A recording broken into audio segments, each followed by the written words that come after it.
ಉತ್ತರ ಕನ್ನಡ ಜಿಲ್ಲೆಯ ಮಣ್ಣಿನ ಮಗ, ಕರ್ನಾಟಕದ ಹೆಮ್ಮೆಯ ಮತ್ತು ಹಿರಿಯ ರಾಜಕಾರಣಿ, ಅಭಿವೃದ್ಧಿಯ ಹರಿಕಾರರು, ರಾಜ್ಯ ವಿಧಾನಸಭೆಯ ಹಿರಿಯ ಸದಸ್ಯರೂ ಆಗಿರುವ ಹಳಿಯಾಳ ಜೋಯಿಡಾ ವಿಧಾನಸಭಾ ಕ್ಷೇತ್ರದ ಶಾಸಕರು, ಆದರಣೀಯ ಶ್ರೀ ಆರ್ ವಿ ದೇಶಪಾಂಡೆಜಿಯವರಿಗೆ 78ನೇ ಜನ್ಮದಿನಾಚರಣೆಯ ಹಾರ್ದಿಕ ಶುಭಾಶಯಗಳನ್ನು ಕೋರಿದ್ದಾರೆ.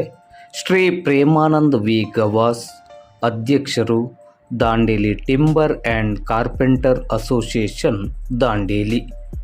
ನಾಡಿನ ಧೀಮಂತ ಜನನಾಯಕರು, ಕ್ಷೇತ್ರದ ಸಮಗ್ರ ಅಭಿವೃದ್ಧಿಗಾಗಿ ಹಗಲಿರುಳೆನ್ನದೇ ಶ್ರಮಿಸುತ್ತಿರುವ ಜನಪ್ರಿಯ ನಾಯಕರು ಮತ್ತು ನಮ್ಮೆಲ್ಲರ ಮಾರ್ಗದರ್ಶಕರಾದ ಸನ್ಮಾನ್ಯ ಶ್ರೀ ಆರ್ ವಿ ದೇಶಪಾಂಡೆಯವರಿಗೆ ಭಗವಂತ ಆಯುರಾರೋಗ್ಯವನ್ನು ಸದಾ ಅನುಗ್ರಹಿಸಲೆಂದು ಪ್ರಾರ್ಥಿಸಿ, ಜನ್ಮದಿನದ ಹಾರ್ದಿಕ ಶುಭಾಶಯಗಳನ್ನು ಮತ್ತೊಮ್ಮೆ ಮಗದೊಮ್ಮೆ ಕೋರಿದ್ದಾರೆ. ಶ್ರೀ ಪ್ರೇಮಾನಂದ್ ವಿ ಗವಾಸ್, ಅಧ್ಯಕ್ಷರು, Dandeli timber and carpenter association, Dandeli.